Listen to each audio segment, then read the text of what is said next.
Olá, meus amores, bom dia. Sejam bem-vindos à nossa devocional, sejam bem-vindos à nossa rotina com Deus. Eu espero em Jesus abençoar a sua vida hoje. Vamos orar? Paizinho, em nome de Jesus, obrigada por esse dia, pelo teu amor e a tua graça. Em nome de Jesus, eu coloco os meus irmãos diante do Senhor. O Senhor conhece o coração de cada um, conhece a necessidade da alma de cada um deles. Então, nesse momento, eu coloco esta live na tua presença, minha vida nas tuas mãos, para que o Senhor me torne útil na vida deles, para que hoje eles recebam, durante esta live, uma bênção especial, uma porção especial do céu, para que eles sejam renovados em suas forças, para que eles vençam os desafios desse dia, em nome de Jesus. Amém. Olá, meus amores, bom dia para vocês, obrigada pela presença de vocês. Osvaldo, Eunicinha, bom dia. André, muito obrigada. Oi, Marcinha, Maria de Fátima, bom dia, muito obrigada pela presença. Arlete, Rodrigo, obrigada pela presença. Oi, Lurdinha, te espero aqui 8 horas, hein? Não esquece de mim. Silvia, isso, muito bem. A autoestima, olha, gostei desse nick aí. E aqui temos também Ivanilda, Antônia Lopes, Rô Campos, muito obrigada pela presença de vocês. Rutite, Devanil, Tereza, obrigada. Deus abençoe a vida de vocês. Hoje eu quero ler João 9, alguns versículos que diz assim: Ao caminhar, Jesus viu um cego de nascença. E seus discípulos lhe perguntaram: Rabi, quem pecou? Este homem ou seus pais, para que nascesse cego? Jesus respondeu: Nem ele pecou, nem seus pais, mas foi para que as obras de Deus fossem reveladas na vida dele.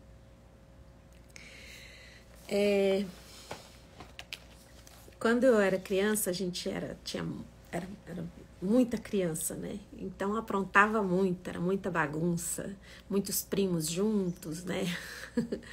Era uma coisa. Então sempre tinha artes, né? Em Goiás fala: ô menino arteiro, olha só a arte que você fez. E não era nada bonito, não. Era algo terrível que a gente fazia quando era criança. E era muito divertido. Tivemos uma infância muito divertida. Só que era interessante a forma com que os adultos, às vezes, descobriam como a gente fazia as coisas erradas.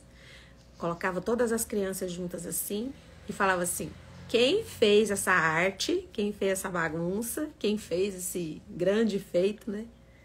Tá com a mão amarela. E era assim, na hora de descobrir quem era, porque o culpado sempre olhava para a mão. Mesmo que ele tivesse visto e antes visto que a mão não estava amarela, mas quando reunidos e o adulto perguntava: quem foi que quebrou isso aqui? Ou quem foi que fez isso aqui? Ninguém entregava ninguém. Ninguém soltava a mão de ninguém, né? Tipo assim, estamos aqui, não vamos. Só que falava assim: mas eu sei quem foi. Quem fez isso tá com a mão amarela. E quem tinha feito o fato ou feito olhava para a mão para ver se estava amarela e era descoberto. Só para descontrair mesmo a manhã de vocês. Não sei se a infância de vocês foi assim como a minha, mas era assim. Aqui em João 9 diz que Jesus, ele estava passando, estava caminhando e ele viu um cego de nascença. Junto com Jesus estavam os discípulos, né? E os discípulos olharam e falaram: Mestre, quem foi que pecou? Ele ou seus pais? E Jesus respondeu: Ninguém pecou.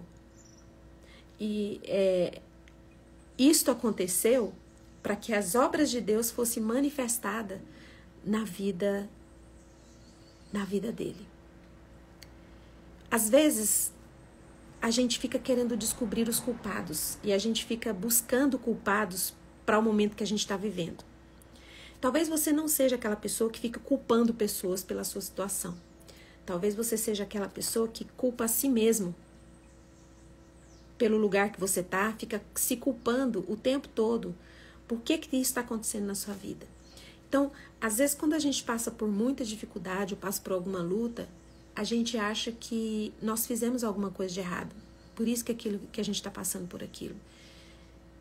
E se a gente não está totalmente feliz, a gente acha que tem alguma coisa errada.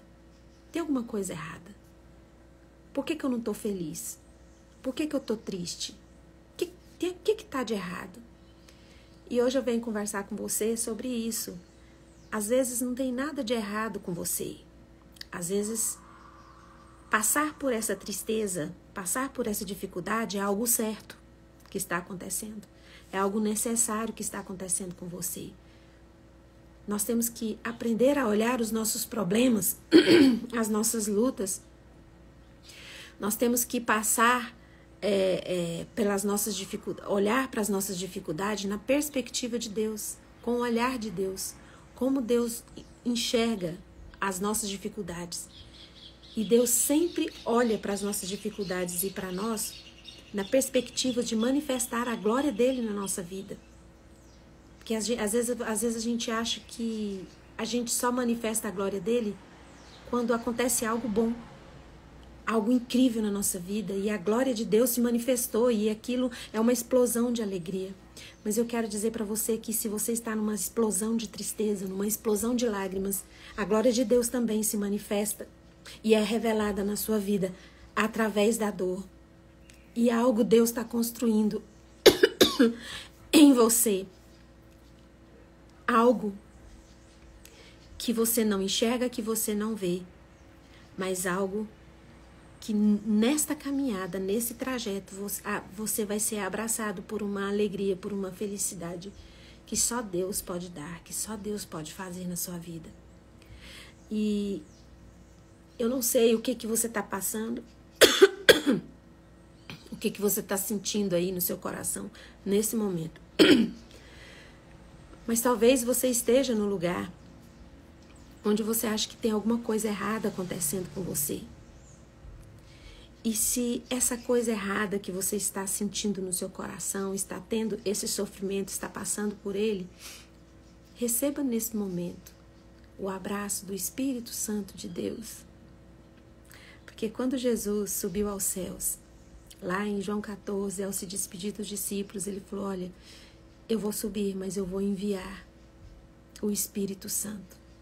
E o Espírito Santo não é a terceira pessoa da Trindade. Ele é Deus em nós. Que às vezes você fala que pensa que o Espírito Santo ele é o terceiro lugar, né? E às vezes aqui na nossa cultura do Brasil, nem o segundo lugar às vezes a gente lembra, né? A gente sempre lembra só do primeiro lugar, da medalha de ouro. E às vezes nós classificamos o Espírito Santo como terceiro lugar. E não é isso. O Pai, o Filho e o Espírito são um. Tem o mesmo grau de importância na nossa vida. E Jesus não está em pessoa aqui para te abraçar neste momento, para iluminar o seu caminho neste momento. Mas o Espírito Santo foi enviado por ele e está aí com você, entende a sua dor. E sabe, Jesus estava passando, caminhando por aquele caminho, e ele percebeu aquele cego, ele notou aquele cego. E assim como Jesus caminhava e viu aquele cego, o Espírito Santo te vê. E o Espírito Santo é Deus. E ele manifesta as obras que precisam ser manifestadas na sua dor, o Espírito Santo manifestará. Se você perceber, se você for ler a história desse cego, ele não conhecia Jesus. Ele não estava clamando por Jesus. Ele não estava pedindo nada. Ele só estava parado. Ele não estava gritando: eu preciso de cura, alguém me dá esmola. Nem pedindo esmola ele estava. A Bíblia diz que Jesus estava caminhando e viu um cego de nascença. Engraçado que os discípulos, quando olham aquela situação, Jesus, quando vê aquele cego de nascença, ele já vai na direção para fazer a obra de Deus na vida dele. Mas os discípulos param e falam: mas o que ele fez de errado? Foi ele que pecou? Os discípulos, estavam buscando culpados. Ao invés de buscar a presença de Deus, de buscar a Deus e dizer, Jesus, o que nós vamos poder fazer para ajudar? O que eu posso fazer para ajudar esse cego? Porque Jesus já foi na direção dele, vendo a glória de Deus, a obra de Deus sendo manifestada. E os discípulos tinham dúvidas. Queriam ver quem eram os culpados. Porque às vezes as pessoas acham isso. Tem um casal de amigos que tem dificuldade de ter filhos. Eles já ouviram isso. Ah, será que vocês não têm algum pecado assim, que vocês não estão tendo filhos? Será que não tem um pecado assim na sua família, na sua geração, seus pais? Não tem assim uma como é que fala, gente? Uma desgraça hereditária? Será que vocês não fizeram nada de errado? Então, a visão que nós temos sobre os nossos problemas, na maioria das vezes, é equivocada. Porque nós achamos que estamos naquela situação porque Deus está nos punindo de alguma forma. Nós não conseguimos olhar para a nossa tribulação, para a nossa dificuldade, como uma forma de Deus nos amar, como uma forma de Deus nos construir. Isso, André, maldição hereditária. Obrigada pela ajuda. Então, às vezes, a gente e as pessoas que nos cercam olham para a nossa vida e falam, com certeza vocês têm algum pecado, vocês estão em algum pecado, por isso que vocês não estão rompendo. Então, às vezes, ficam procurando culpados e nós também ficamos procurando culpados. O porquê que eu estou nessa situação? Nós não conseguimos olhar para a luta, para a dificuldade, para o problema, na perspectiva de Deus. E aí, nós ficamos ali lamentando, e a dor só aumenta. Nós não temos alívio nas nossas dores. Nós não temos descanso. E aí, a tão sonhada felicidade, a tão sonhada alegria não é perceptível. Nós não conseguimos ver. A gente vê na vida das pessoas, mas nós não conseguimos ver na nossa vida. Você fala assim, olha, Fernanda, esse cego nem pediu a Deus para ser curado, nem pediu para Jesus ser curado. E Jesus foi lá e curou ele. E eu? Quantos anos eu peço para Deus me tirar dessa situação, para Deus me curar, e Deus não cura, o outro lá nem pediu e foi curado. Nós precisamos olhar com a perspectiva que Deus olha para nós, a forma que Deus olha para nós. Se nós conseguirmos olhar como Deus nos vê, ver como Deus nos vê, e todos esses problemas, nós começaremos a enxergar não só os problemas, porque Deus, Ele coloca no nosso coração o querer e o realizar. Muitas das nossas dores, é necessário que nós tomemos alguma atitude, mas nós não queremos, nós nem temos vontade de, às vezes, tomar atitudes, tomar decisões para sair desse lugar. Porque a gente só enxerga a desgraça, a gente só enxerga a tragédia, a gente só enxerga o lado ruim das pessoas e das coisas. E quando você permite que o Deus poderoso do querer e do realizar derrame em seu coração a graça de enxergar toda a situação como Ele enxerga, você vai ver que a bênção e a celebração, elas podem coexistir. A alegria e a tristeza, elas podem andar juntas. Porque não acontece só coisas difíceis na sua vida. Se você abrir os seus olhos e decidir deixar Deus, ao invés de buscar culpados ou ficar se culpando por estar nessa situação, você deixar Deus mostrar para você quem Ele quer construir nessa dor, como Ele quer que você enxergue, você vai poder enxergar também as coisas que você tem. Você vai poder enxergar as coisas boas que te cercam. Às vezes, por ficar tão preso na dor e buscando algum culpado, aí você fala assim, não, Fernanda, eu não busco culpado, não. Eu já sei quem são os culpados. Eu tive abuso na minha infância. eu fui espancado quando era criança. Então, assim, todos os traumas que eu carrego, eu não preciso buscar culpados, eles existiram. E aí você me diz agora de manhã que a glória de Deus, que a obra de Deus quer se manifestar na minha vida através da minha dor. Eu digo para você, não tem como Deus evitar as escolhas humanas. Deus não evita escolhas humanas. O ser humano escolhe fazer o que ele quer fazer. E muitas vezes, por escolhas de outras pessoas, você está nesse lugar. Deus não interfere nas escolhas. Mas tem algo que, se você quiser, Ele coloca dentro de você. É o querer e o realizar. Ele tem o poder de colocar no seu coração o querer e o realizar. Sabe de quê? De reagir diferente. Você não tem culpa das escolhas que as outras pessoas fizeram para te magoar, para te machucar, para te colocar neste lugar.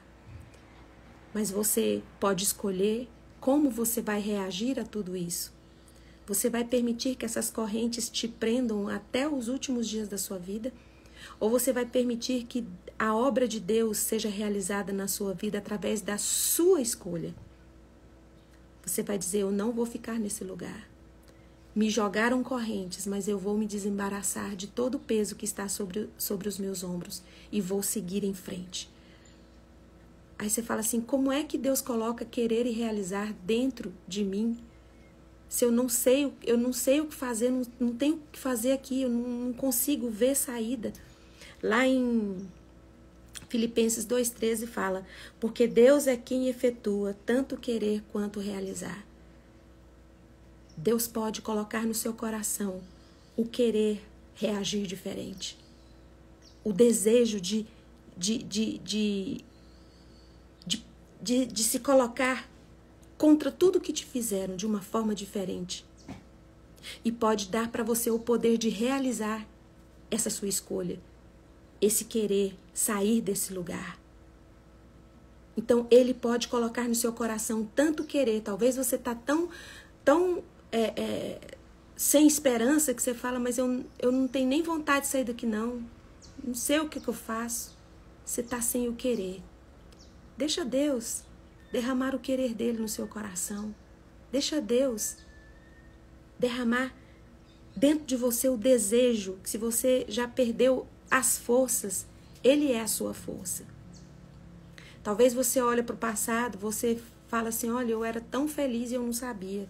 Sabe lá nesse tempo onde você está falando que você era feliz e você não sabia?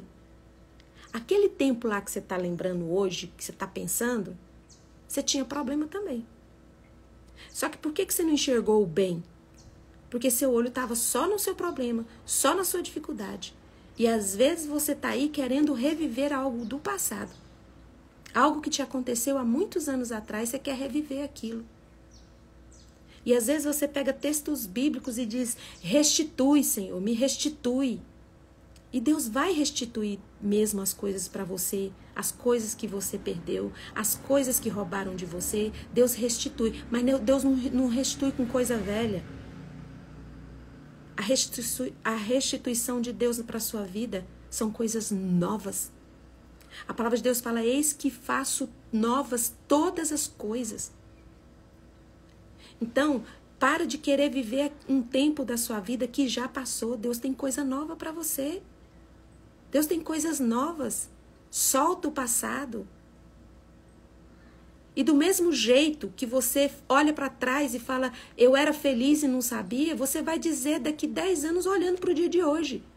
Se você continuar olhando para as coisas difíceis que estão na sua vida e não deixar Deus, Jesus, o Cristo de Nazaré, curar você, você vai olhar daqui 10 anos para o dia de hoje e vai falar, eu era feliz e não sabia.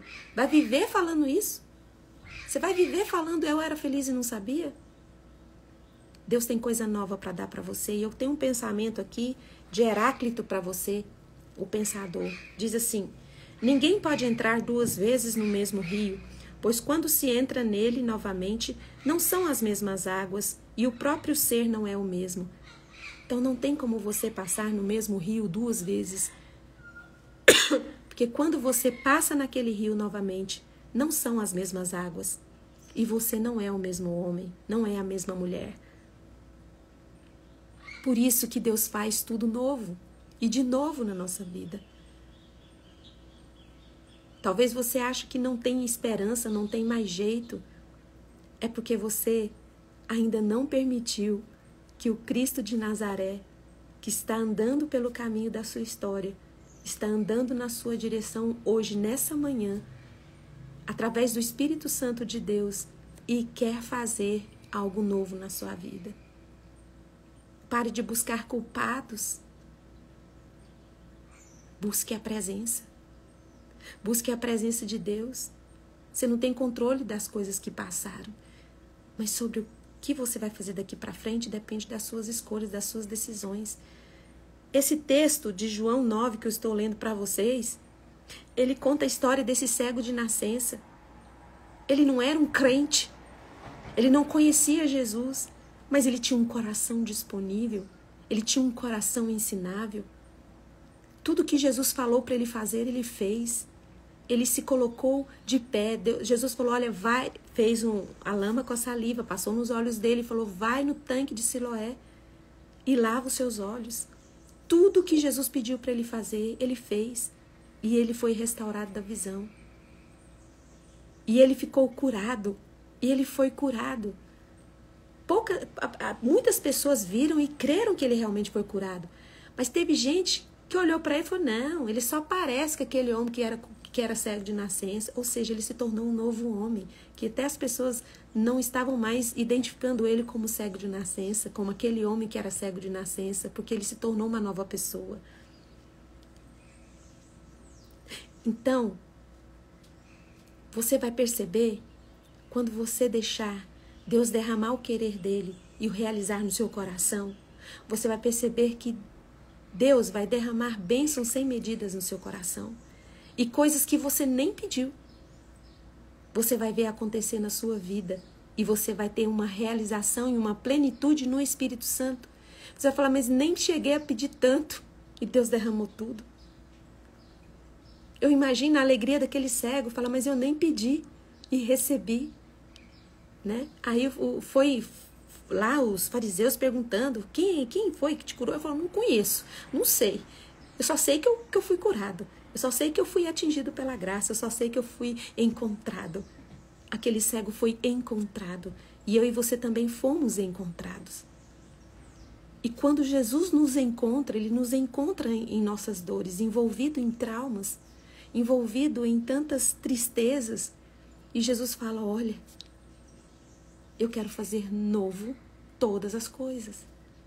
Solte o seu passado, desembarace de todo o peso e do pecado que te assedia todos os dias. O pecado o que é? É tudo aquilo que te afasta de Deus.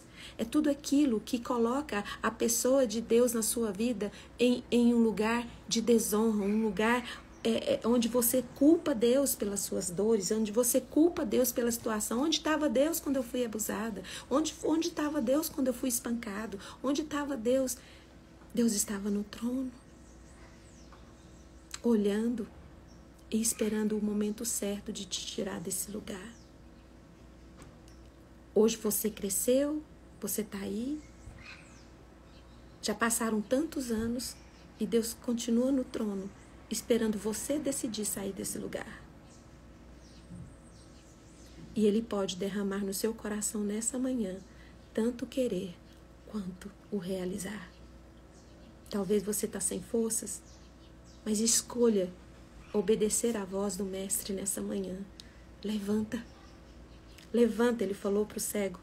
Levanta, vai fazer a sua parte, porque a minha parte está pronta. O cego foi se lavar, fazer a parte dele. E Deus manda dizer para você, faça a sua parte. Escolha sair desse lugar. Porque a parte, o que depende para que a minha glória seja manifestada na sua vida, já está pronto. E é mais do que você pensa, mais do que você sonha e mais do que você imagina. O que Deus tem preparado para aqueles que o amam. Tem coisas que você nem pediu, e você vai ser surpreendido pela graça de Deus. E você vai experimentar de uma alegria que você achou que nunca você experimentaria nessa terra. Coloca a mão no coração. Eu vou orar por você. Paizinho, em nome de Jesus, obrigada pela vida dos meus irmãos. Obrigada, Santo Espírito, pela tua presença que nos envolve e derrama em nosso coração tanto querer quanto realizar do Senhor. Nos ajude a enxergar os nossos problemas e dificuldades na perspectiva do Senhor, para que nós vejamos a glória do Senhor sendo revelada diante dos nossos olhos. Obrigada, Deus, pela vida de cada um nessa live. O Senhor conhece o coração de cada um. O Senhor sabe qual é a necessidade que cada um tem aqui, ó Pai. Então agora, em nome de Jesus, Espírito Santo de Deus, eu peço que o Senhor os visite, os liberte, os tire desse lugar de dor, mas que eles possam enxergar que tudo o Senhor já tem pronto e preparado.